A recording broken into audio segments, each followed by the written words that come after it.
I think Alex Jones is a clown, and I think he did some harm. Jason Calacanis posted a tweet. I want to know. I think he's miserable scum. I want to hear the side I saw this. of his audience. And I read the responses. What were they? And they made sense. Like, essentially the responses were, number one, apparently there's a discrepancy between what he actually said and what is attributed to him. I don't know. I didn't watch the show. Number two, he was punished. He's apologized and he paid his...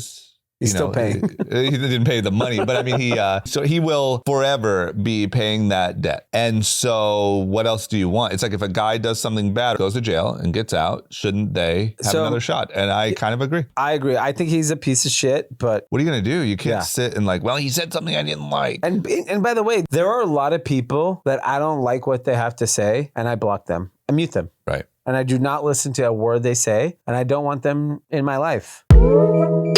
Cash. Ladies and gentlemen, group chat. Cash. It's $1 trillion. Hot. All right, here we are. D is back. We did an episode without you, right? Yeah, Wednesday. Yes. D's back. He smells like the ocean and tequila. Yeah. He went to Miami for the big, Art Basel, but I think the big news for the pod family is H. Wood Group, Brian Toll, John Turgeon, opened Delilah, Miami. That has been a dream of the guys, even just for leisure reasons. Yeah. I remember going to Miami with Brian probably a decade ago, and he was just, probably tanning and reading and talking about how much he loved Miami and that like the goal needs to be open venues there. Yeah. So he just has an excuse to go there. That was literally 10 years ago. Yeah. And now here it is. It was really interesting because one, I have to say, the amount of group chat listeners in Miami is bananas. Really? Yes.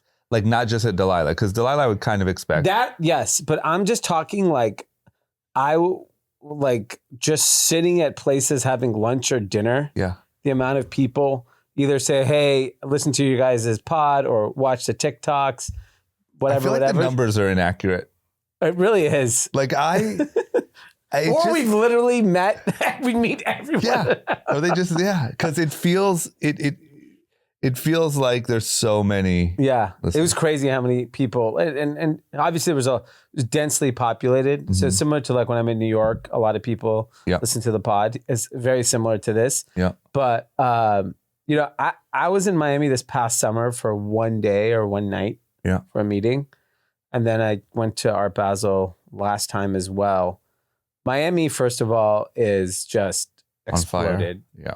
Brickell.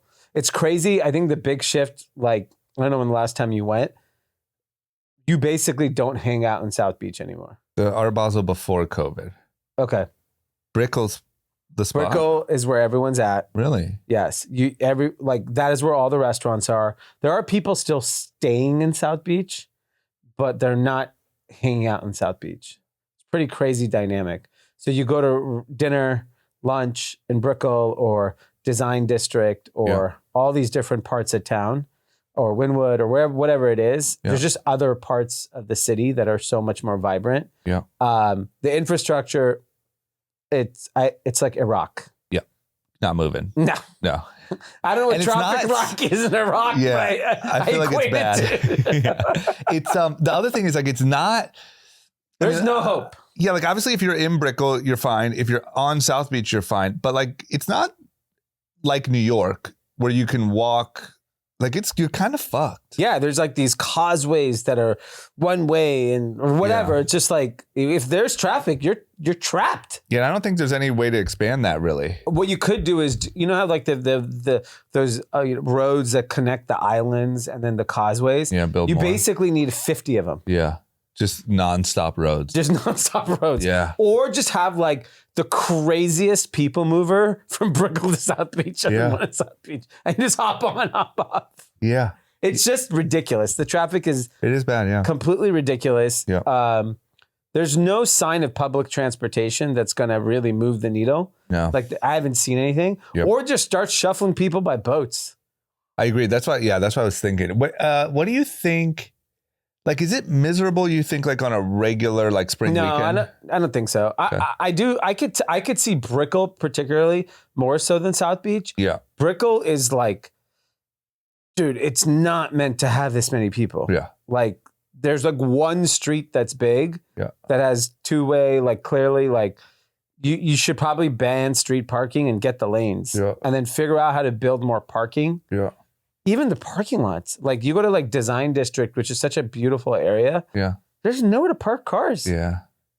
Everyone's just sitting in traffic. Yeah, I feel like it was already jammed, but they got a COVID boost that because when we used to go all the time, I mean, we went to Art Basel every year for my birthday for like 5 or 6 years. Yeah. It was already slammed. That was pre-COVID. Yeah. I wonder what their boost was. Because I feel like they got a boost that didn't really like it stuck. It's stuck. And what's crazy is I can't tell you how many people I ran into that said they just recently moved or planning to move soon. Yeah. So it's not stopping. Yeah. But the cohorts are all the same. It's like single for the most part. I don't know that many married people with kids going. Seems like a tough place to meet a wife. Or yeah, take I mean, one. it's soulless. It's soulless. Yeah. Yeah. Okay. What? Give me more. Like, give me the trends. Like the highlight. Like, was there like crypto talk? There was no NFT? crypto talk. Obviously, NFT. No. Yeah, Open you didn't hear seas. any of that. I actually didn't go to anything this time. Usually, at least I Classic. pretend. Yep. You pretend to care. I just did not have. I went for one reason only, which was to go to Beechwood. to see the Delilah opening and spend time with them. Yeah. So that's basically what I did. Like, what did it? Is there any? Can you give me any tone? Yeah, temperature it definitely reads? did not feel like a recession or anything like that. Yeah. That was definitely not. The prices to actually the hotels, I'll have to say, because I did book mine literally the night before. Yeah. It was not expensive. Yeah. In Brickell. Like it was standard what you would pay in LA, New York, Miami hotel rates. Yeah. Obviously didn't stay at like the best hotel, but like it was That's a fine. recession sign. What? That's a sign. That's a potential sign. But slammed. Slam. Went to a handful of popular restaurants. Yeah. You know, lunch, dinner, Slammed. fucking slammed. Yeah. You see the watches, the cars, Yeah. the handbags. I gotta believe that Miami's probably. If Miami looks grim, we're fucked. Yeah, because Miami's also to me like a little bit like Las Vegas. Yeah. You go there to show off. Yeah. Like even if you and your wife are on a vacation, you're bringing out your best watch, your best handbag, Yeah. your best pair of shoes. Yeah. And you're like, we're hitting the town, babe. Yeah. Yeah. I think that Miami would be the indicator that it's over. I think it's LA, New York, Miami. Yeah, and I mean, LA, obviously, I don't see any signs anywhere. No, me neither. I mean, Other than just general. just mood. Yeah. Just the fact that you're living in a fucking Call of Duty episode, you know? But yeah. But I went golfing over the weekend. I feel like every time I go golfing, because that's the crowd, just someone there has been robbed or their friend has been robbed. Like I met these two gentlemen at the golf course. I'll be very vague here. Two looks like very successful gentlemen, great. Whites. No, two black guys. Wow. Yeah. And the moment I walked away from them, my friend was like, 2 weeks ago, outside of a restaurant, their car pulled up at valet. They got put on the floor at gunpoint on Melrose. For a watch or a car? Or Watches. And these guys are very successul, whatever. And yeah, so I feel like the golf community has really been hit hard by the crime spree. What's interesting is we'll just get to the actual grand opening. So it was in Brickell, the area where Delilah, Miami. It's called Brickell Key. It's on the water. Pretty Is honest. there windows? Because I saw the shot when they first got it. Yeah. Are those windows there? Like you see the ocean? Yes. Wow. During the day. Wow. I only got to go inside during the night, but And at night it's just too dark to see? But yeah. you're still right on the yeah, beach. there is an outdoor area seating. Wow. So if you want to sit, Maybe there's a waterside. vibe there. Yeah, big vibe. So you walk in and typical like their style, like beautiful, grand entrance, like steps and hallways and more steps. Would you put it sort of in between LA and Vegas, like as far as grandness? So I think Vegas, because of the high ceilings, Yeah. it's basically impossible to top. Yeah.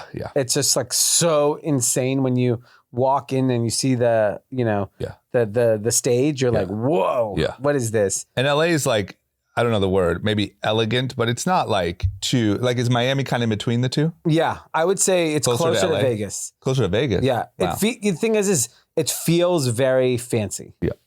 Like it feels like you're walking into somewhere special. Yeah. And the way they've built it, it's like compartmentalized, but then you have the stage still. Yeah. So the event started at 9 p.m. I got there 9:01. Yeah. I don't want to deal with whatever fucking craziness. Absolutely. Because was this like a technically friends and family invite only type of situation? Yeah, it was like There's no line of regular people. Yeah. Right? They did show up some, outside. Yeah. Got it. So at 9 p.m., I think the place holds a few hundred people, 400 people, maybe 500 people. Okay. And by like 9:15, the place is just slammed. Okay. 9:30 slammed. Then started seeing a lot of friends, started seeing a lot of people. And I mean, you can Google who showed up because I don't remember everyone there, but like it's insane people. Yeah. It's like Shakira. Yeah. Pierce Brosnan. It was like literally insane people that they pulled on top of all the normal LA Leonardo DiCaprio and the normal. Yeah. The Gen Pop. Yeah. Your regular run-of-the-mill A-list. Yeah. The athletes, the musicians, just socialites or whatever you want to call it. Yeah. And, they just had everyone show up, open bar, food, all that good stuff. And then they had their band playing. Yeah. Zach Bia DJing, DJ Khaled DJing, Tiger performing, Janelle Monáe performing. Yeah. It's just over the top. Yeah. And then just like, it's just fun. Yep. And I think the thing about Miami that I really appreciate, mainly because I probably don't live there. Yeah. But when I go to Vegas, I objectively do not have fun. Because it's just too much. I think it's too much for me. There's just cigarette smoke and then, gamble. Like I have a good time going to dinner at Delilah. Yeah. I can hang out there till midnight. Yeah. And then I'm good. I'm going home. I'm too old. Like I'll end up getting roped into going to XS. Yep. And it's just not, I feel I'm fish out of water. Yeah. My problem is at this, now at this stage in my life, just the like walking through the casino to even get to a thing, it just feels heavy. Yeah. Unless you're just going for it. which most people there are, to be fair. In Vegas. Yeah. It's hard to be like, do a little trip and pop in and have a little dinner, have a drink or two, catch a vibe. Like you just feel the weight of society. But I feel like Miami, I think to your point, is like, it still kind of feels like you're on a tropical vacation. Yes. I think it's just I don't know. I can't explain it. But you think you'd get used to it if you lived there? Why did you say? Because I don't have to go home. Like I went by myself, like I didn't have my wife and kids. Yeah. So that would be a very different experience if I had them. I mean, frankly, I didn't even really go with any friends either. I just said, I'm going. Yeah. I'll just see everyone when I get there. Yeah. Because I just didn't I literally just wanted to roam around for 24 hours, which is basically what I did. I know Miami's a little grimy, but it just kind of feels like it feels like you could build a life there that wasn't grimy and you wouldn't know any different. Like meaning you could have an office there, you could have a nice place to live, you could go to dinner at places like Delilah on the ocean and just kind of skate by. I don't know. I feel like you could. Yeah. And just kind of ignore I think the people we know that live there, their life is pretty fantasy-landy. Yeah. They're working out at Barry's, they're getting their smoothie, they're going to work, they're eating these fancy dinners, they're probably a member of some member club. You're just and then, oh shit, it's hot. I guess we'll go to LA for 3 months. Yeah. I'd rather have the opposite problem, which is I don't want to complain about LA being cold, maybe New York. like New York in the spring, fall, even summer's tolerable, I guess, but like it is nice, but you got to figure it out during the winter. Miami's the opposite. Yeah. Winter is incredible. And then, I guess it's too hot. It is too hot. We'll go cool off a little. Yeah. But there's never a cold moment. Yeah, like June through August, early September. Yeah. It's pretty horrific. But if you could go to LA, that'd be perfect, I guess. It depends where you're at. Like for like your purpose, Yeah. like let's say you guys are going to get an exit in the next couple of years. Yeah. To go hole up in Florida, Yeah. in Miami for a few years. Yeah. Do summers in LA, which is the best. Yeah, that'd be nice. And then you can basically, I got to pop into New York. It's 2-hour flight. That's what's so great. Yeah. And then you have no all the islands. taxes. You have all the islands. You have lower taxes. I see, like, look, I objectively see all the benefits of why everyone's moving there. I think Delilah, Miami is going to do incredible. It has to. It officially makes too much sense. Yeah, and it officially opens on the 15th. So if you live out there, hit their website, make a reservation for whenever you can get it, because I think it's just fun. You know what else I feel is like their connections would do with all the people that move there and all the people that spend half the year there. And like, there's got to be such a great It's list probably of... very similar to like a Vegas overlap where like they probably fill the Vegas every week with people from LA. Half the room. Yeah. What percentage, if you had to guess, of Delilah LA customers are like, I just made a reservation. I don't know anyone. I think you can make a reservation for Delilah if it's 6 p.m. Right. So if you had to guess percentage of, let's say, yearly revenue from those people, is it 20%? Revenue? Less than 20%. Right. Revenue for sure. Maybe reservations could be higher. It just seems like Vegas would have dead weeks. Where Miami, I think they could have the same percentage as LA. I don't think Vegas is dead anymore. I don't think ever. Yeah, and it's like, think about it. How many hot restaurants are there in Vegas, right? Call it 10. Yeah. That everyone Right. young people want to go to. Right. They're one of them. It doesn't hold 1,000 people. It holds what? 200 people? Yeah. There's 200 people every night. That's wild. Like tomorrow night. After Monday Night Football, you win a couple racks. Yeah. You want to go. But like LA people, you think? I just think people from LA are just always in Vegas. Yeah. Every time I go on Instagram, people are just in Vegas. That's true. You're right. I just feel like Miami a little more than Vegas. They'll just have a constant crowd. Like they'll be the same way there's like the LA Delilah crowd. I feel like they'll have just a Miami crowd that will just be like, it'd be easy to fill up every night. Yeah. I was impressed. I mean, I saw her friend Sterling. He was out there. Yeah.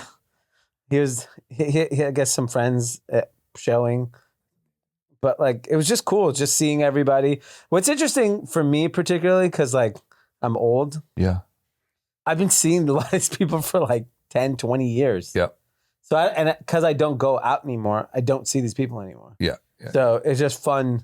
It's like a reunion. And I was thinking to myself at like, what age do I stop going to like an H-Wood opening? 60? Not 50. Definitely not 50. That's around the corner. That's around the corner, and you're still going to be in good shape. You're going to be fine. I don't know, man. I think if it's an H-Wood opening, yeah, if Brian's showing up, old Brian and John are fucking showing up, I think you're showing they're the same up. age. So. Yeah. If they were younger, if you were like happen to be just friends with Zach Bia for some reason, I could see tapping out. But what's the difference of 3 70-year-olds and 2? You know what I mean? You're just another old guy. There was 70-year-olds at the party. I'm sure. There's plenty. I also that's the one thing I do like about Miami and New York. Yeah. And Vegas. Yeah. Old people are out. Yep. As much as I love seeing young people out, I like seeing old people out too. Because when you go out in Europe, you'll see just older people with their kids. Yeah. What did you say? Miami, New York, Vegas? Is that what you listed? Yeah. You don't think LA as much? I don't see. You're right. Like, it's just Delilah and those places. Yeah. I mean, like if you go to those like. Bird Streets, is there older people? Yeah, but it's not like older crowd. No, it is an older crowd, but it's not like a party scene. Whereas like Delilah, Saturday night at 10 p.m. Yeah. Are you seeing old people there? Yeah. Maybe one table? Yeah. Whereas like in New York City, when you go out to eat, That's true. at 10 o'clock dinner, you see like 80-year-olds. I'm like, what are these two people doing eating at this place? In Europe, old people are partying? Oh, yeah. Yeah. You start going to all those like, you go to like Mykonos and Saint-Tropez and those places, there's a fucking mad old people partying. Yeah, old people got to be able to party. Yeah. Yeah, this is the first year I think I had FOMO since COVID. Yeah. We, like I said, we went to Art Basel for... The NFT year was the worst year. Yep. It was disgusting. That was the first one back from COVID, right? Mm-hmm. Yeah. Yeah, because I'm the same as you. Like, there is a whole group of people, even Brian, who I consider a very good friend. I don't see him anymore. No. I have to go to those type of things. Yeah. And I didn't miss it during COVID, obviously, and I wasn't in a rush to get back. But I think this year I was like, man, there's that whole group of people that it's not like party friends that you're like, oh, what's up, dude? I saw you at every party. It's like actual friends. Yeah, that used to spend so much. I was talking to even Sterling, and we were like reminiscing about we used to all watch Fantasy Factory together and get drunk, and then go to tea room. Yeah, and that's how we met Brian and those guys. It's just like, it's a long history, and like it's like I said, they're real friends, but it's just the reality that you're not gonna like go grab coffee on a Tuesday. No, when you go to that thing, you see all of them, and that's the problem when you get. And I was like telling somebody in Miami, I was like, you know, you're young, you take for granted to hang out with your friends. Yeah, just like, oh, it's so and so's birthday. It is so hard. Yeah, for my group of friends to get together now. Yeah, it is so a very rare. Like, luckily, like these guys have events that we all go to, so we get to. But they're like, this trip, we didn't really see them. Yeah. They're busy. Yeah.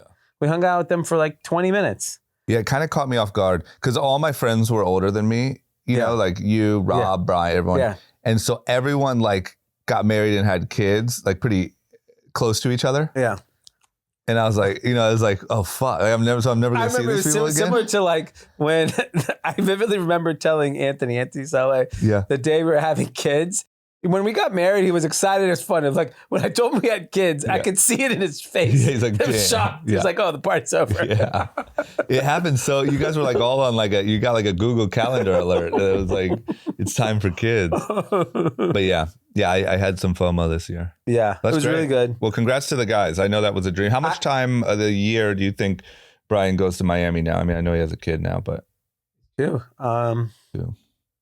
I would say he's going to be there a lot. Right. I think it's going to require their presence. Yeah.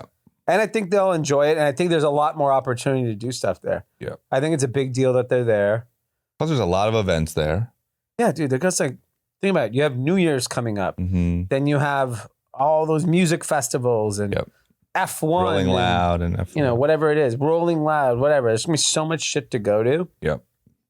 Good for Zach Bia, by the way. Because like for him to have like another base in Miami at his age.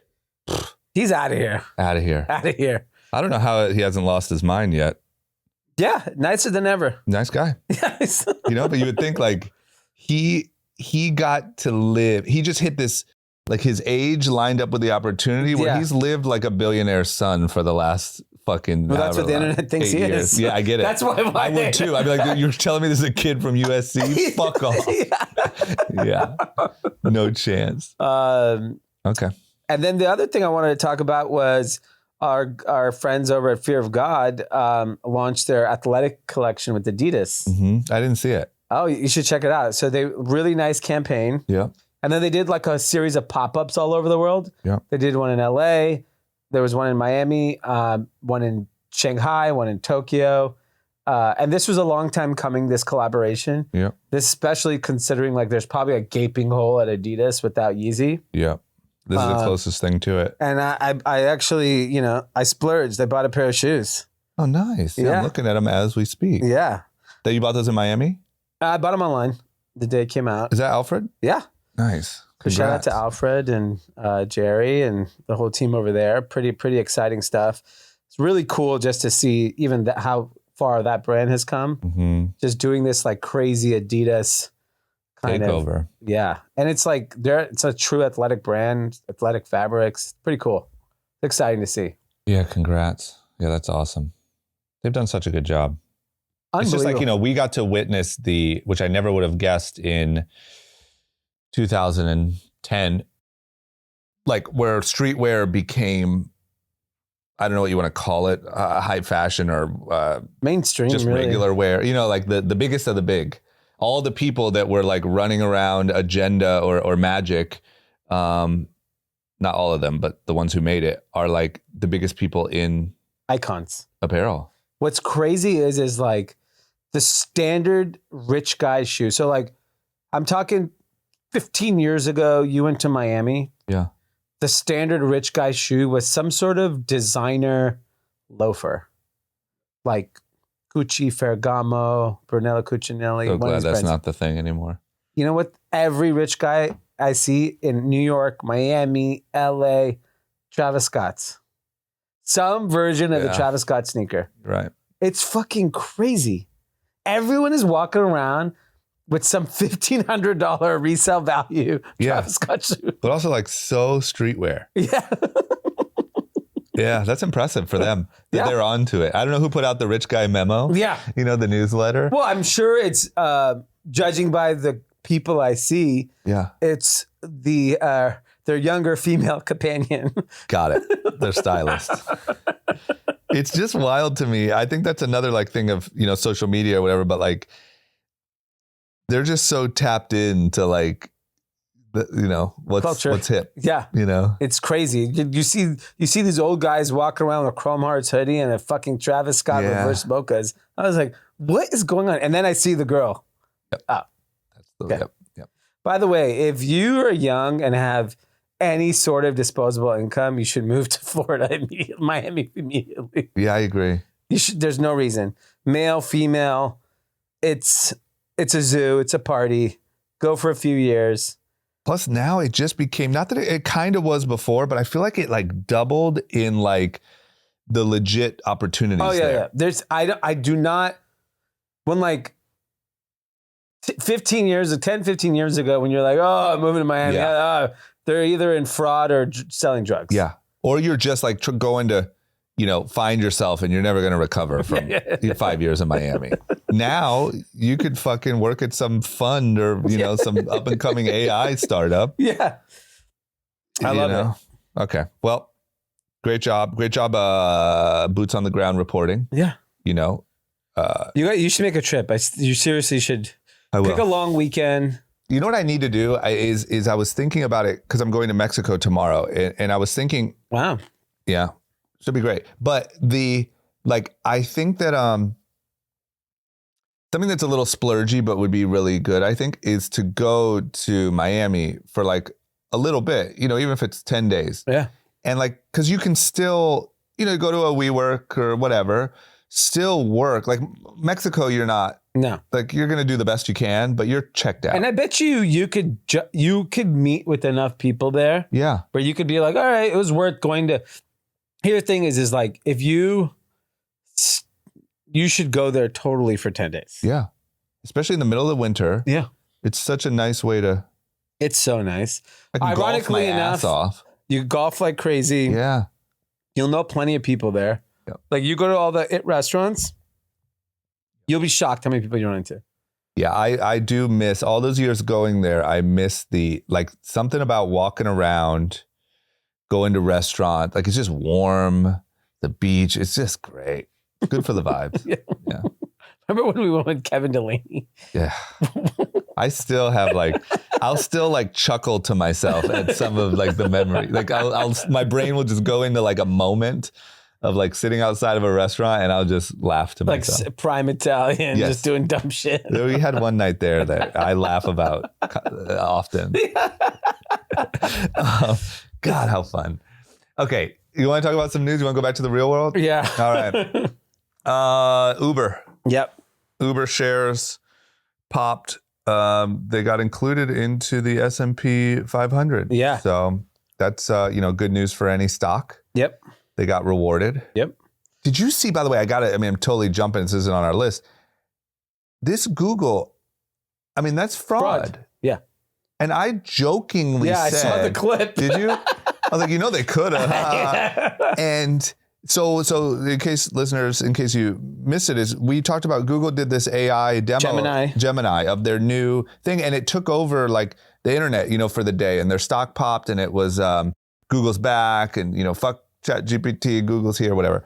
And they leveraged DeepMind. Finally, they did all this stuff.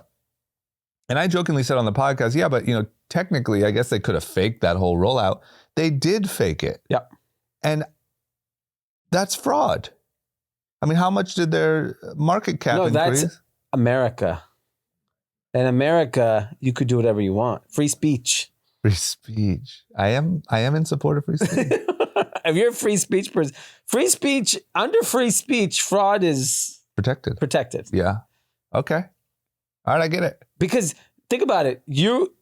Technically, Google said, this is real. Yeah. They have the right to say that. They can say whatever they want. Exactly. Yeah. Okay. I see your logic. It's wild. I mean, it's just, I feel like it kind of goes in line with this thing that we talk about a lot on the pod, which is like everyone's just fucking going for it. Everyone is full of shit. Yeah. Until they're not. And then all of a sudden, one day you're ChatGPT. Or you're SBF. There's the line. That's why I think even Elizabeth Holmes, like, she wasn't too far off. I bet in her mind, she was like, this is what everyone does. Yeah. It's going to catch up. The technology is going to catch up. I'm going to be a hero. And she was probably, almost By the way, right. SBF, if you look at crypto, the comeback it's had, even the shit coins. He almost survived. If he had just, you know what his problem was? He was such a loose cannon piece of shit. Yeah. If he had just played calm, not communicated with anyone, got a lawyer, the lawyer could have just delayed. Then the stock, all these things have recovered in price. Yep. He could have been like, you know what? I'm just going to settle. Yeah. I'm going to shut down the company. Everyone get their money back. Yeah. Because right now, everyone would have got their money back. What outed him? Was it an article? Wasn't it like a leaked balance sheet or something? Yeah, I think so. I don't remember exactly. Because I think without that, there's a chance, if this never comes to light, he could have finessed someone to float him, give him a little bridge, and today, FTX could be the talk of the town. Biggest thing in the world. And I feel like that story has happened plenty of times. Yeah. Where it's just, you've made it. You made it. Yeah. I mean, Sam Altman was basically towing that line. Not in terms of like his product was obviously a little bit more legit than some of these other people, but like he wasn't that far away from complete meltdown. I mean, Google just did it. In those Google offices, they're like, what the fuck are we doing? Everyone's talking about, like, give me something. Yeah. I got the whole fucking thing. Literally. It probably went to like one, like, well, we could just do a voiceover. Well, just. And Sergey, they were like, you know what? We're $1 trillion company. Yes. Fake the fucking thing. And they faked it and they fucking put it out. And it almost worked. I mean. Yeah. Anyway, so that wasn't even what we were talking about. So Uber gets included in the S&P 500. Now it's one of the 500 stocks in the S&P. Means that every single fund and ETF that tracks the S&P 500 have to buy it. Yeah. And, Uber is one of these companies we've talked ad nauseum about. And it's pretty fascinating because I think a lot of people felt once Travis Kalanick left the company that it has lost its innovation and has not kind of lived up to what the potential of the company is. Yeah. But if you held the stock, you would argue completely differently. Are they profitable? They're not only profitable now. Yeah. And the market cap of Uber is now $127 billion. Do you remember, or can you give me any ballpark of when Travis left what it was at? Like maybe peak Travis? When did he leave Uber? Let's see. Travis left Uber June 20th, 2017. 2017. So they were not a publicly traded company. So what was their listing price? I think the market cap at the peak of a private company was $90 billion. Well, what was their IPO? IPO was probably, let's see here. It traded at $41. I think it IPO'd at around that price, $90 billion. So that was 4 years ago. And Four then you change. said it's what today? 127 billion. Right. And that was like peak. That was on the peak. The peak, it is officially at an all-time high. 82 billion. What? 82 billion, I think. IPO? Yeah. I mean, dude, it's up 50% since it went public. And that was like, what I was saying is, or what we were saying is, that was like kind of peak like hype too. Like then like reality kind of hit. Yeah. They went all the way down, and then it just feels to me a little bit like the story of Tim Cook, taking over after Steve Jobs. It's like, yeah, a lot of people are hating like the innovation's gone, but it's a great company. The business is stronger than ever. Yeah, and I think, they've obviously just really destroyed Lyft. Like, when was the last time you ordered a Lyft? You are right. I didn't even think about that. I'll occasionally try to order a Lyft if the Uber wait time is too long. So I'll take a Lyft once a month, but I don't think people just... What happened? They just won. They just beat him. Out executed. It's really weird. I really don't think about the word Lyft anymore. Fuck. Yeah. Look, I think it's just two different things. I think, and it's also two different minds, and probably some of the best partnerships in the world are one of each type of person. Yeah. But there's the innovator and the, shocker and the headline getter. And then there's just building and running a really good business. And that unfortunately doesn't get the same headlines. But same thing with like Microsoft, with the exception of just a recent bet on OpenAI. Yeah. Would you argue what innovation at Microsoft Excel has happened? Fucking nothing. I don't think of anything. I literally nothing. Yeah. I don't think, except for their cloud business, which is just, it's commoditized. Amazon does it. Google does it. Yeah. Fucking Oracle does it. It's not like, it's not innovative. It's just that they're doing it too. Yeah. And they have customers that'll pay. That's it. Pretty wild. It's like, it's just not a sexy thing, but it's like this kind of, look, to like business types, of course, they study this. This is their holy grail. But like, I feel like even to like entrepreneurial types, everyone envies Travis. Yeah. Everyone in the world envies Steve Jobs. I'm not saying you shouldn't, but everyone envies these like just gunslinger founder. No one's envying Satya. Yeah, exactly. Exactly. Or what's the Uber guys? Dara, exactly. Well, congrats to them. Dara might end up being richer than Travis and Garrett when it's all said and done. Yeah. Just if he just puts his head down, keep getting bonuses, this, that. Yeah, he could. Yeah. What's Travis doing? Cloud Kitchen. Still? Yeah. Oh. Okay, next up, Macy's. Good old Macy's. You remember Macy's, right? Yep. Big store, and you might work with them, so I don't want to diss them too much. But there's an offer been made for $5.8 billion to buy Macy's. So the investor group is trying to take it private. So it's a premium of 21% of its last trade on Friday. And basically, this company, for those that don't know, Macy's still does like $20 billion of revenue, does over $1 billion of profit. It's not even worth $5 billion in the public market. And I think people are just like, I bet you we could just run this a little better. And I think that's really what... like, do they have no e-com business?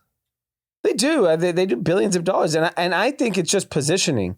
I think if you took it public, so the companies that are trying to take it public are Arc House Management, a real estate-focused investing firm, and Brigade Capital Management, a global asset manager.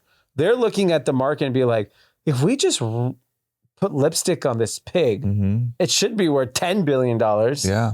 And I would use our next article as the catapult for this is, so Pinduoduo, for those that don't know, is a Chinese company. Social shopping, social commerce is what blew them up in China. They're the ones that launched Temu in September of 22.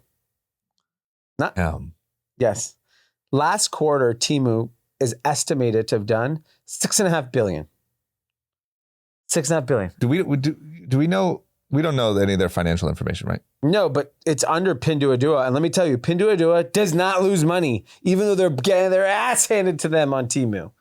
And there was some startling statistics that I saw on this article regarding Temu. Yeah. So Temu is drawing shoppers mainly from like US dollar stores. That's who they're really going after.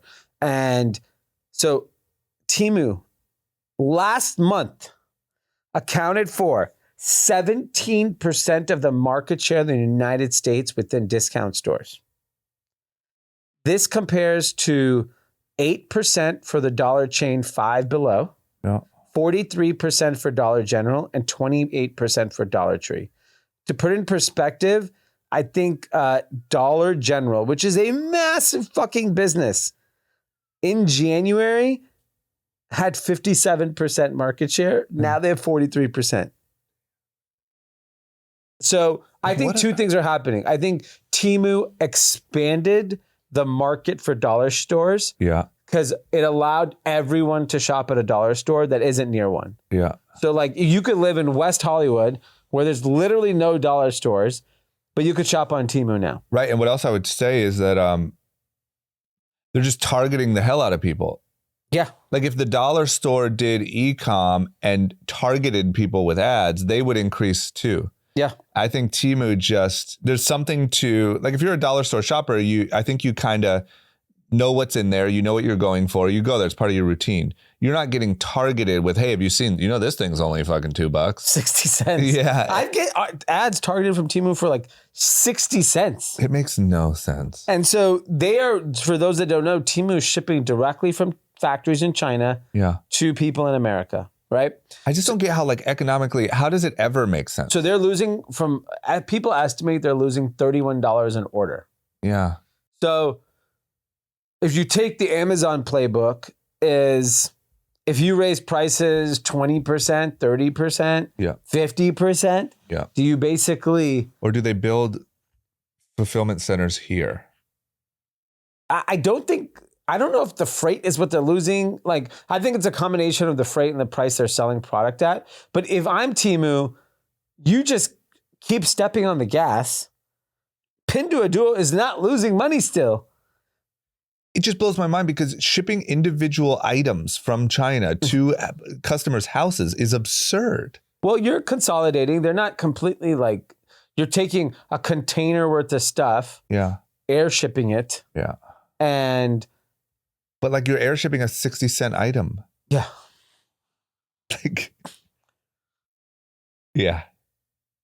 It's just, it's really scary. Temu is basically, if it's, the way that I think about it is Temu expanded the dollar share market. And I think Dollar General and those folks are fine near term. Yeah. But I look at a company like Macy's that's still pissing off $1 billion of profit. Yeah. Maybe it's not the best use of capital to just be profitable. Instead, how are you going to compete with like the fact that Temu is like fucking 15 months old and gonna do $30 billion? But it's just, what are you racing to? Like what outcome? Like Amazon did this too, kind of, but they eventually like kind of figured it out. They raised prices. Amazon's not cheap. Right, but I don't see how you get... Amazon taxed the vendors. And they squeezed everything to be tight. By the way, they squeezed both sides. Right, true. The consumer does. If you went down Amazon today and you price shopped it in brick and mortar, you'll find a better price. Right. So either way, they got you hooked on their crack and then they squeezed both sides and it worked. They could squeeze. But what I don't get is the X factor of being responsible for getting things from China to here is like, that's... Like, I'll give you an example. I read the Amazon fucking operation book. And one of the things they go on and on about this book is they realized that items like whiteboards, they had to sell, but shipping was so expensive, it would never make sense. And so they had to figure out all this stuff, how to sell whiteboards. And my point is, every item from China is a fucking whiteboard. Nothing makes sense. Yeah.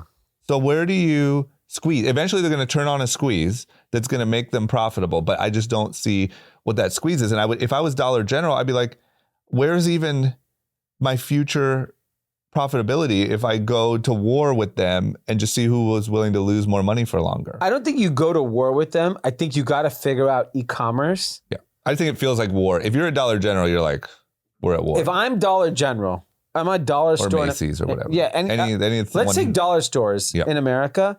What I do is instantly create dollargeneral.com into a marketplace. Yeah. Let the whole fucking world sell on it. Yeah. You have the brand, right? Right. The problem is these Macy's and the Dollar Generals, they think their buyers are like fucking Anna Wintour. Yeah, that's stupid. Can you imagine? That's a bad model. Do you think anyone at Temu is sitting there like, yeah, we think Americans like pink fucking sandals? Not only no, but they're like, how about Americans like something on their feet? Let's make everything that you could ever think of that could go on your foot. And let me tell you what most buyers are doing at these big retailers today is they're just looking at the fucking Amazon top sellers and they're reaching out to those vendors. Yeah. Saying, hey, we'd like to carry you. Yeah. So like you're already a step behind. Yeah. You're a step behind Amazon. There's no way Temu's just saying, hey, you make shit. Why don't you take all the shit you make? Yeah. Just make sure it's cheap. Yeah. And throw it up on our site. Yeah. We don't give a fuck what you sell. You know how much fake shit is on Temu? They don't give a shit. It is such a nightmare for me. The combination of Temu and Amazon. You know how bad Amazon is? Yeah. People do not realize I'm so knee deep in Amazon world. The amount of fuckery Amazon allows. And not only do they allow it, they let it like degrade your, like we have fake knockoffs on Amazon that are selling for a lower price. And no matter how much we report it, and it's just a game of whack-a-mole because they steal our buy box. And then what happens is my price gets fucked up at Target, at Walmart, at everywhere else because they're price matching a fake game. And Amazon does nothing. 5 years ago, I was on an advisory council for Amazon sellers. Yep. And I made it very clear to them. I said, here's your problem. You believe every seller on Amazon is equal. Yeah. But when you walk into the bank, you have $10 million, you're not treated equally. Yeah. You treat Nike the same way you treat a Chinese OEM. Yeah. That's not fair. Yeah.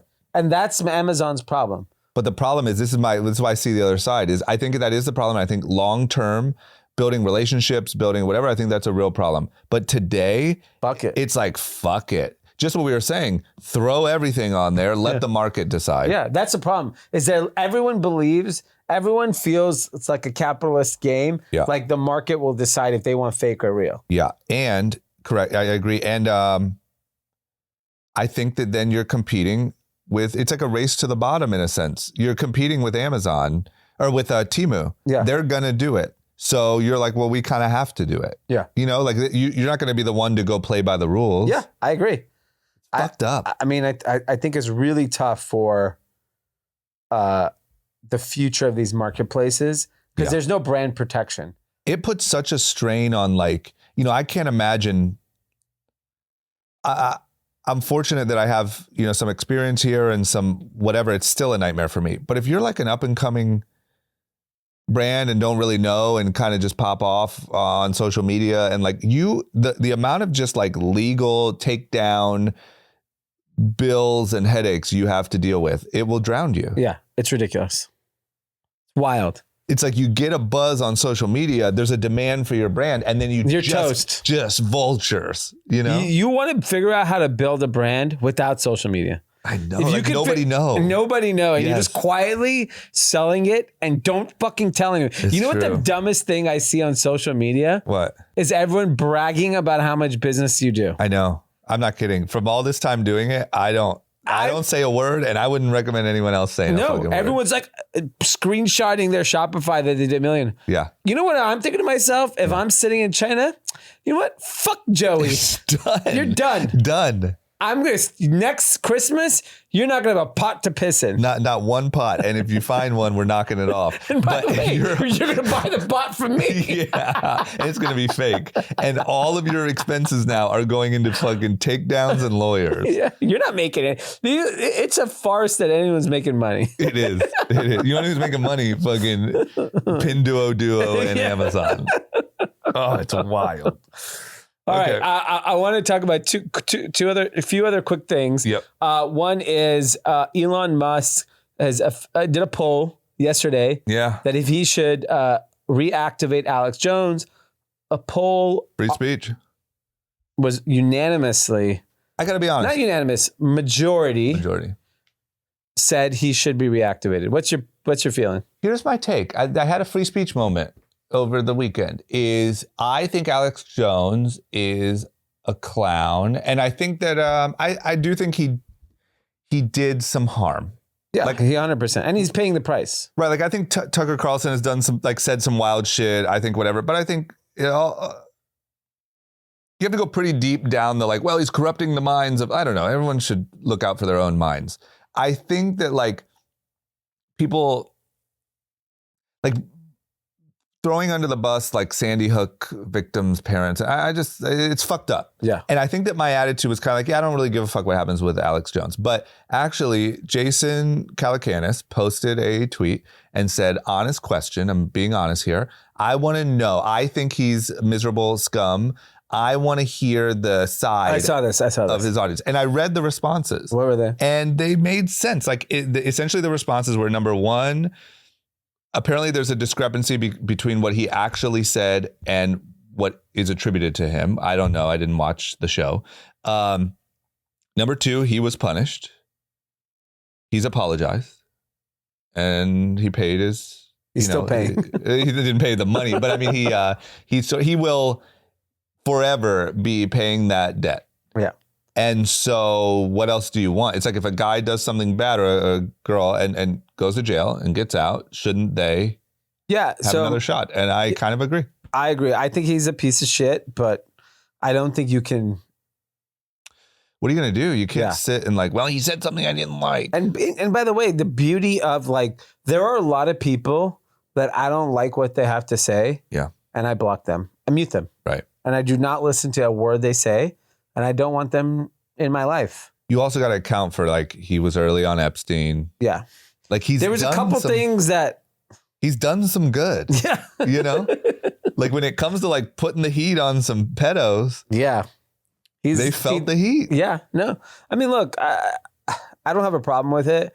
I can understand why, if I was a parent at Sandy Hook, fucking hate his guts and it have a very different opinion. Right. But is there forever punishment? I mean, I agree. I'm so anti-cancel culture, and I caught myself sort of thinking, cancel him. Yeah. I agree. I don't think you should. So let me ask, if Liz Magill applies for a job, are you hiring her? Where's she offer? Where? She's No, I know who she is, but where's she at? We're Not Really Strangers as an example. No. No chance. That's different though. That's not. Look, she should be able to apply for jobs. I'm sure that there is a, Hamas outpost that would love to have a new prezi. And I think she should get whatever she can get. Yeah, Not so right for me. That's the UPenn president and the chair both resigned over the weekend. Oh, you know what? Sorry, before we go there, I want to make one more statement. Alex Jones. On the Alex Jones topic, is one thing I'm noticing, this is happening with All In now, and it's happened with Twitter very loudly, and as a registered Democrat, who sometimes is embarrassed, it sucks that now that people are kind of opening their platforms, the only people that participate are people on the right. Yeah. Nobody on the left. I'm sure that All In is offering everyone equal time or whatever. Yeah. I'm sure Elon, he said it pretty openly, would do they got that guy, Dean Phillips, the other day or whatever. You got fucking Dean Phillips. Mean Dean, the guy who fucking screwed Jay-Z out of some vodka royalties. That guy has no shot. Here's the problem is if you were to look at who is the biggest rock star in the Democratic Party, it's AOC. Yeah. That's it. Right, but go talk and say your ideas and get them challenged and have a conversation. Like even Like, why isn't, if I'm AOC, why wouldn't you go on all in? because it's this holier than thou bullshit. It's just like when they go low, we go high, and they've convinced that now everyone's just low. Yeah. And they're higher than, and they hide, and it's so stupid. Like I'm sure if AOC called Elon and said, "I want to do a Twitter Spaces, and I want to go on all in, I want to go on," they would obviously they would do a second. open arms. Yeah. I have to believe that they would. Yeah. But there's this like, we don't fall to that level. Yeah, but you use the platforms. Yeah, you use the platforms, and now all you do is instead you complain about Elon's the Alex this, Elon Joneses this, and the Elons. How else? Where else is AOC reaching millions of people? Right, get on the field. Yeah. Like, what the fuck are we doing? Yeah. There is the. Did you? I finally listened to. I actually watched it because I was Tucker Me All too. In because I wanted to see facial reactions. I watched it on the plane. Yeah. I was actually, it was funny. I was watching it on the plane and I was like, man, this guy next to me probably thinks I'm just fucking right wing now because I'm sitting here watching Tucker Carlson. Yeah. He's probably right wing too. Yeah, it's like, oh, all right. I feel good. The tides are changing in first class. Yeah. And so the thing that was the most fascinating thing, like, you know, I know Anand's all pissed off that they didn't challenge him, whatever it is. Yeah. And then Jason made a comment, I think on the last episode, that you got to let people speak, not just challenge and fight him on every cent. I think if they would, I listened to it too, and I think if they would have tried to do what Anand wanted them to do, it would have seemed so like rude and weird. Yeah. And like just not, I mean, at the end of the day, you have a guest. I think the better thing to do is and I think they said this, Jason said this, is let the people decide. Like if Anand thought Tucker was a fraud because of that, he's allowed to think that. Right. And say, okay, he's full of shit. Right. I chuckled at when he said, when I go to Jackson, Wyoming, and I go skiing, and I got some private equities, white liberal wife fucking yelling at me. He's so good. He's so, look, whether you like what he says or not, that guy has a gift. He is unbelievable in terms of just communicating. Yeah. And then he drops that his best friend who's staying with him is Indian. It was so funny. Yeah. But the fact that you can go on, he goes on Theo Vaughn and is so entertaining. Yeah. Then goes on the Nelk Boys, entertaining. Oh, wow. He was on all those. Yes. Like he can, but then you can do All In and talk to billionaires, or you can do Fox News and what, like he's just, it's hard to beat that. I don't know what kind of guy he is. Maybe he has a dark agenda. I don't know, but he's fucking good. I don't think he has a dark agenda. You may just not like his. There's clearly like lines in the sand for what people are willing to support at this point. Yeah. And I think he's more traditional, old school American. And some people view that as a problem with America, that the past was bad. I just wonder if because look, I think we all suffered from a little bit of Trump derangement syndrome, like in 2018. And I think that we all, I mean, at least I'll speak for myself. I think you feel this way. I feel duped on the whole vaccine thing. Yeah. I feel like they got over on me. And we were on this podcast saying, just get fucking vaccinated. Yeah, we want to go back and party. Right. And I think that maybe, like, so I don't know what he actually said during that period that everyone hates him for. Like, was he actually really wrong and he was saying some wild shit trying to get people riled up? Yeah. Was our perspective wrong? I don't know. I didn't listen to him at that time. Yeah, I didn't listen to him either, but like, I agree. I think there's like, here's where I think both sides have a really big challenge. No one can admit when they're wrong. Yeah. They just can't. Weird. It's so simple. I mean, if you're a politician and say, you know what? I was wrong about the lockdowns. Or, you know what? The vaccine was moderately effective, but here's what I, think now. Right. Whatever, right? Like, imagine if Fauci said that. What a relief that would feel like. I know he would probably never for liability reasons. Yeah. But just imagine if he was like, look, we thought this was the best thing. Yeah. Yeah. And we understand. Here's what we're doing to adjust. There are some new treatments. There's some alternatives. Yeah. We apologize. Yeah. You would be like, like shit makes sense. Okay, yeah, exactly. As opposed to everything being a fucking agenda. And I'll even say, to tie that into old Liz Magill, is like, so all of these presidents testified in front of Congress. They all, it was pretty wild, immediate, swift backlash universally, except for, the Hamas protesters. Yeah. And then what you get now, she resigned, and so did the chairman of the board. But like, you just got these like shitty statements from each college. They're not good. Just to be clear, like, and you'll never get like we fucked up. Hey, we played that wrong. Sorry. Yeah. You know? Yeah. And it's just fucked up. But I mean, whatever. At least justice is coming for her. What happens to the other two? They're going to get canned. I'm confident. They have no power. They're powerless in their organizations. So I think it's just a negotiation at this point of what's happening with within the board, the school structure. Like, like, think about it like this. Oh, the president of Harvard's coming to your house tomorrow. You just be like, whoa. Yeah. No, please stop. Yeah. Yeah. They have no power. They're powerless people now. So if you have no power, then you're gone. It's how society works. Yeah. It's just that their influence was so like, it's scary, to be honest, because that influence is so deep in those colleges. And I'll say, as a former Harvard alum, right, I've disowned them. Right. We took down the banner. I took down the banner. I can't stand for it. No, can't. I mean, especially after Portnoy drops the Hamas t-shirt with the Harvard logo. Oh, it was so good. Imagine walking around in that. You know what I was thinking? Like, really brilliant, like funny graphic. Yeah. But imagine actually walking around. Yeah. I mean, I guarantee you someone in like Ohio is walking around in that goddamn You're shirt. Right. And actually, you could probably walk around with it in West Hollywood and people would be like, fuck yeah. Yeah, exactly. Yeah. I think I'll tell you, just as a parent who's sending their kids to like a great school, and with the idea of like they're getting this higher education later in life, right? Like, they're in elementary school now, kindergarten, like you're learning the basics. Mm-hmm. You're not getting indoctrinated or anything like that, right? That's really, even in high school, I don't believe that's happening. Some people say it is. But isn't there, like, are you worried at all, honest question, are you worried at all about like these sex topics that everyone's freaking out about? Or has anyone addressed that at the school? Yeah, they have. And I haven't seen it be an issue. At our school. I think every school plays it differently. Yeah. Some schools are more progressive. Some schools are more traditional. Yeah.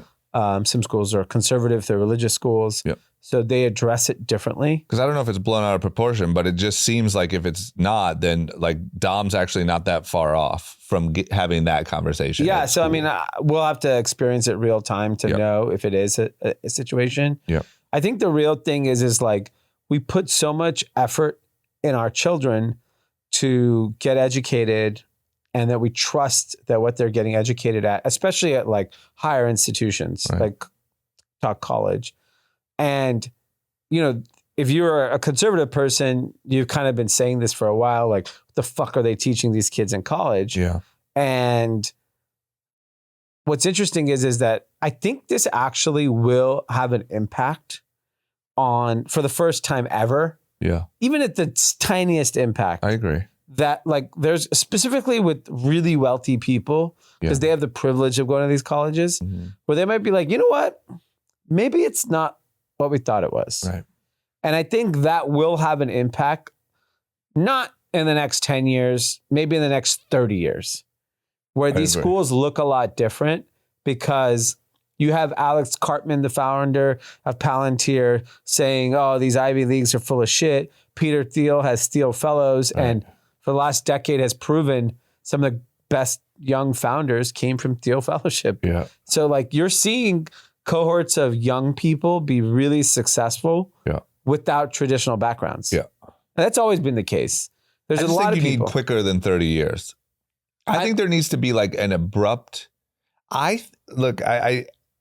I think it's scarier than we know. And I think that there's a lot of people that have been talking about it for a long time. And I think that it took seeing kids calling for genocide to be like, whoa. Like it was. And these are supposedly the smartest kids in the room. Right. And I think that it's so deep in the DNA that it'll be the next thing, unless it's like, we are going to get rid of this way of thinking. It's kind of organized. Like it's a oppressor-oppressed narrative. Everything's race. Everything's where are you at on the oppressor oppressed. There's kind of a blueprint to it. And I think you need to like say, here's our 5-step program of how we are changing that next year. Yeah. And I think it still takes a few years after that. I think it's not. Yeah, and I think the irony of this whole situation is that these institutions, specifically the prestigious institutions, were pushing for inclusivity more than anybody, and actually ended up alienating everybody. Right? Like if you look at society today, we are more tribal than than ever been. Yeah. I think people are more part of their tribe. Like there isn't that commonality. There's so many people I'm hearing lately about like what will, even on the All In podcast, and we've said this 100 times on this podcast, 9/11 was the last time, post 9/11 was when America felt united. Yeah. I think it's over. Not America, but I think that's a thing of the past. You're not going to be commonly. I don't think so. Yeah. I don't think it's possible. I don't see a way, like anything, like this. This is a perfect example with these colleges. I can see someone marching on campus for innocent Palestinian lives being lost. I can see people marching on campus for Jewish people that were attacked. But to fucking support Hamas and call for the genocide of Jews and people just screaming Palestine will be free from the river to the sea. They don't even know what that means. Nobody. They did I think a Gallup poll that no one could even explain. They're like from what river to what sea? The Mississippi to the Atlantic. That is so polarizing. Yeah. Beyond what I thought we were even capable of, that it I just don't see how you ever go back. Yeah. And I think that one thing that you just said, I think, I could be wrong here, but I've done a decent amount of looking into it, is like, you just said these colleges were the like place pushing for inclusivity. I think that is actually, I think we've been wrong. Yeah. I don't think that when we think of inclusivity, we think of like everyone is equal. I don't think that's been the narrative. I think the narrative has been race actually matters more than anything. And you are on a scale of the oppressor-oppressed scale.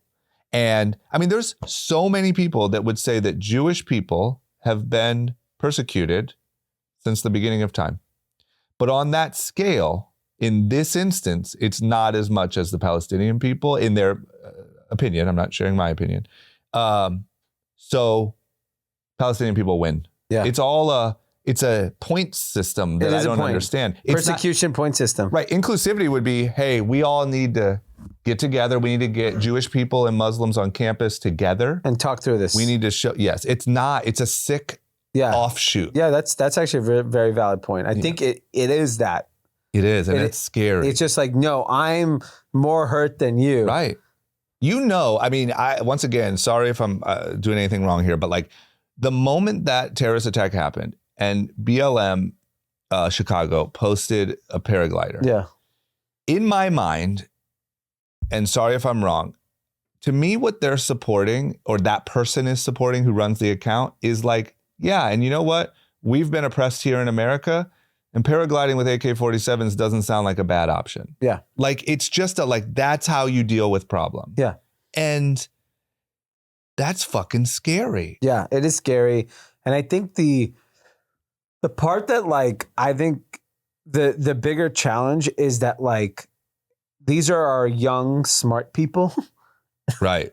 That's the scariest part. And let me tell you the scariest part is not only are they quote unquote our young, smart people, but these people get sort of a pass in organizations because of where they're from. So people trust them. Yeah. People just trust that they're right. Oh, you're a Harvard philosophy major. They know I'm the dummy. Yeah, I'm the dummy. I just went to I didn't go to college. Community college. I didn't go to college. I'm going to listen to the kid from Harvard. And we're polluting them with this. Yeah. They said, I think on All In, that it would be considered racist in the new rules to quote Martin Luther King. Yeah. Because he wanted everyone to be equal, right? And it's kind of true. Yeah. And I think we're pushing for so much. Here's where everything is about, I'm a person of color in this country. Yeah. I am not treated like a person of color. Right. Only as a young person did I ever feel discriminated. Right. But I think if you went to Harvard today, you would be sort of led to believe that you need to actually be treated differently because you're a person of color. It's like racism, but like they think it's with a good, like you deserve anti-racism. Yeah. The fact that you're treated like everyone else is wrong. You should be treated better. Right. That's how I feel when I walk in Delilah. I'm treated better. Treated better. Yeah. That's the key to fighting racism. If everyone could just spend one night in Delilah, Miami, everything would be okay. Yeah, it's fucking wild. I think it's bad. scarier It's than scary. Yeah.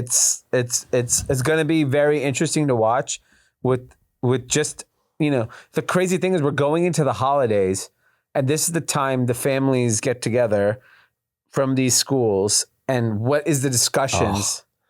Can you imagine like the smart kid of the family that got accepted into Harvard and the family's like pretty normal, like salt of the earth. Dad's like, I'm not paying for this shit. And they just got a fucking Hamas member back for the Christmas. They left a little Christian girl and got back a Hamas freedom fighter. And you know what else is crazy is we had I know a person who just got married and like 2 weekends ago, and she is Jewish and her husband is Muslim, and they had to have like family security. talk. No, they had to have like off-duty police officers because the families that don't really know each other during this moment are like so fired up. And, it's not about like him and her getting along or even the mom and dad. It's about like the cousins and the cousins. You don't know what the fuck they're going to say. Right. And imagine like, right before this event happened, you could plan a wedding and not even think twice about that. Yeah. And now you're worrying about that. It's like we're going back in time. It's literally, that's what I'm saying. Yeah. This intention of inclusivity has led to everyone being mad at each other. Yeah, it's a poorly handled. We cannot, the problem with these intellects, it was just, what was this most striking thing of the Tucker Carlson getting screamed at in Jackson, Wyoming? Yeah. By like the white rich liberal. First of all, you're all hanging out in the same fucking place. Yeah. Okay. Yeah. So I don't want to hear either of you about any topic. Exactly. Shut the fuck up. Neither of you have one complaint. Yes. Yeah. You guys are both privileged pieces of shit. Mm-hmm. Leave us alone. Mm-hmm. Second, it's really interesting that like people like feel that they have to like fight for people that they're not even friends with. Yeah. You're not the people that you think you're standing up for, they're not your peers. Right. If they actually were your peers, you would be going about it so differently. Well, that's like where you see like gays for Hamas. Yeah. Like it's the most, not only, that's the extreme of what you're saying. It's like not only are they not your friends. Man, let me tell you something. You don't even need to go to Gaza. Go to Turkey and try to pull that off. I mean, it is, it's insane. But to your point, it's that on steroids. Yeah. And I just think that it's become we constantly see the virtue signal thing has just become a new drug. Yeah. It's fucking wild. Yeah. Two quick things. Yep. I don't want to miss this because I just know this is going to crush on TikTok, so I want to do this topic. Yep. McDonald's is launching a new concept. Yeah. Called Cosmics. Getting so much buzz. It's opening in Bolingbrook, Illinois this month. And then they plan to open up 10 more next year. It's their bold, refreshing concept is what they're going after. Okay. So if you were to just objectively, I don't know if you've seen the menu. Poison. What would you think a bold, new, refreshing concept from McDonald's would have? Give me an item of a dish. I mean, look, I'll give you my honest answer. My honest answer is I thought the next thing for McDonald's is they're going to try to be kind of fast, healthy. Yes. Health is they're going to have Beyond. They're going to have, I don't know, they're going to do some kale. I don't think if I would have thought that, I don't think I would agree with that. Yep. I think their idea should be something a little cleaner. Right. Still inexpensive. Like you see Heart House. You see Heart House in Hollywood? Where it's like, it's a burgers, it's spicy chicken sandwiches, all this stuff is all vegetarian. Yes. I just thought like, if I'm at McDonald's, I see that And I'm like, no, we need to go ahead and take over this thing before it ever happens. Okay, so I got a couple drink menus for you. Churro Frappuccino. S'mores Cold Brew. Sour Cherry Energy Burst. Popping Pear Slush. Island Pick Me Up Punch. Just the polar opposite. I couldn't have been further from the you're not even truth. close. And then on the food front, they did I think a little bit more flavorful stuff. Creamy avocado tomatillo sandwich, spicy queso sandwich, McPops. It's basically a donut with like some frosting coming out. They should do Happy Meals Pretzel with bites. little Ozempic shots in them. I mean, given McDonald's they're like it's like one of the more revolutionary concepts of our time, right? Yeah. Is there anyone there being like, you know what? Everyone's taking Ozempic. Why don't we offer them a concept that's like Ozempic friendly? Right. I think that what you're missing and what I was missing is the most Ozempic friendly option is the shittiest. Yeah. Because now you're stuffing churro milkshakes down your face and you're losing weight. Yeah, exactly. And so they're like, guys, we got to ramp this shit up. We got people losing weight too fast. We got to stuff some calories. You know what I mean? Everyone's. I'm dying. I think we're thinking the wrong way. Yeah. They're probably right and we're wrong. Right. Yeah. I'm sure it's driven by data. Yeah. Everyone says they're after Starbucks because I think that one thing we don't think of, yes, we do, is Starbucks makes so much of, we think coffee and, whatever. Most of their stuff is pure donuts and fucking sugar water. Like when I go to Starbucks, I'll get like an iced mocha. I go, if they give 4 pumps, I'm like, can I have 1 pump? Yeah. And then can I get no whipped cream, get very little almond milk? Yeah. And just as much coffee, espresso as whatever you can give me. And it still tastes a little donutty. Yeah, and it's still, is this cup made of sugar? Yeah. But like, the average person is like, give me a venti triple mocha whip. frappuccino, triple whip. And then can you just take the syrup and just douse it in? I just open my mouth when I get to the desk and you could just maybe pour some sugar in my face? Yes. And I think they see that and they see their data and they're like, we got to put the pedal to the metal. Everyone's about to lose weight and they're going to want more. They're going to have more capacity. The capacity for sugar intake just rose. Yeah, they've created a new addressable market. Right. What Temu has done for dollar stores, Ozempic has done for fat. Right. It's like everyone just got a stimulus check. Everyone's going to lose 20 to 40 pounds. You got some space to make up. Yeah, you're going to feel good. What do you want? A churro frappuccino? They're probably doing tests on people like, okay, on a healthy dose of Ozempic, how many calories do you have to take in to still gain weight? Yeah. Oh, it's 7,500. Okay. Got it. You know what? This frappuccino's missing a churro. Right. You know the frap you've been working on? Add churro.